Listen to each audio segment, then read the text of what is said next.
اللہ اللہ اللہ اللہ۔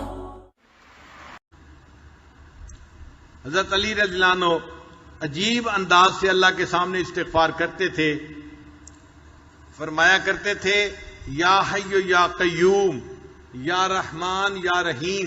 یہ اللہ تعالیٰ کے نام پکارتے تھے دعا سے پہلے۔ اللہ فرماتے ہیں وَلِلَّهِ الْأَسْمَاءُ الْحُسْنَى فَادْعُوهُ بِهَا۔ اللہ تعالیٰ کے پیارے پیارے نام ہیں، ان ناموں سے اپنے اللہ کو پکارو۔ چنانچہ وہ اللہ کو اس کے پیارے ناموں سے پکارتے تھے، یا حی یا قیوم یا رحمان یا رحیم۔ اغفر لی الذنوب التی تحل النقم۔ اے اللہ میرے ان گناہوں کو معاف کر دے جو میرے اوپر ذلت کو حلال کر دیتے ہیں۔ اغفر لی الذنوب التی تغیر النعم۔ اے اللہ میرے ان گناہوں کو معاف کر دے جو میرے اوپر آنے والی نعمتوں کو بند کروا دیتے ہیں۔ اغفر لی الذنوب التی تورث الندم۔ اے اللہ میرے ان گناہوں کو بھی معاف فرما دے جن کی وجہ سے انسان کو ندامت اٹھانی پڑتی ہے۔ اغفر لی الذنوب التی تحبس القسم۔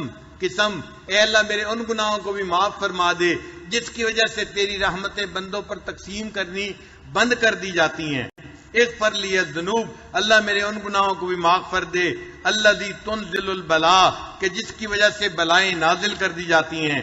اغفر لی الذنوب اللہ میرے ان گناہوں کو بھی معاف کر دے التی تحتک العصم کہ جس کی وجہ سے انسان کے اوپر سے عصمت کو اٹھا لیا جاتا ہے اور انسان گناہوں کا ارتکاب کرتا ہے۔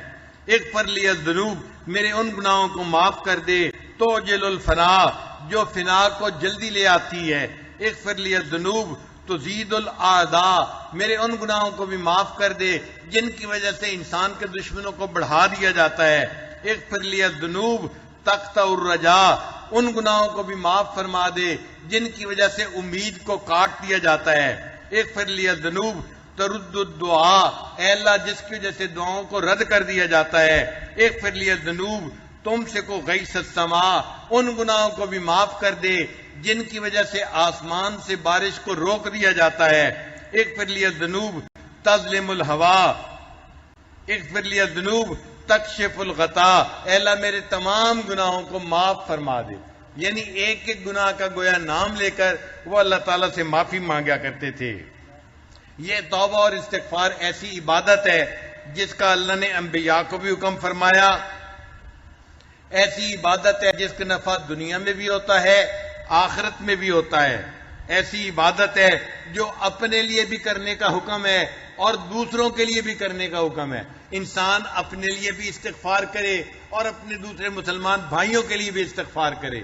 ہم بھی استغفار کرتے ہیں اپنے لیے اور اللہ کے فرشتے بھی ایمان والوں کے لیے استغفار کرتے ہیں۔ یہ ایسی عبادت ہے، ہمیں اس عبادت کو کثرت کے ساتھ کرنا چاہیے۔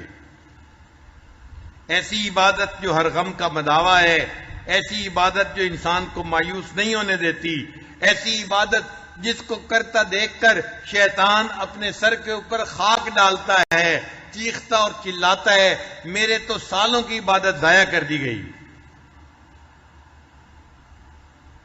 اپنی حالت پہ نادم ہونا، اپنے گناہوں پہ شرمندہ ہونا اور محبوب کو منانے کی فکر ہونا اور یوں کہنا کہ میرے رب میں مجرم ہوں مجھے معاف فرما دے، اس کو استغفار کہتے ہیں۔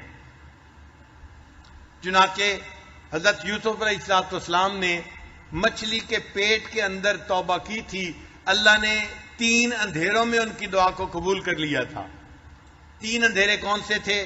ایک رات کا اندھیرا، ایک سمندر کے پانی کا اندھیرا اور تیسرا مچھلی کے پیٹ کا اندھیرا۔ 3 اندھیروں کے اندر جہاں گپ اندھیرا تھا انہوں نے وہاں بیٹھ کر اللہ کو پکارا، اللہ نے ان کی دعا کو وہاں بھی قبول فرما لیا۔ ہم بھی اگر آج کی اس بابرکت رات میں، نورانی رات میں، رمضان کی رات میں اللہ کو پکاریں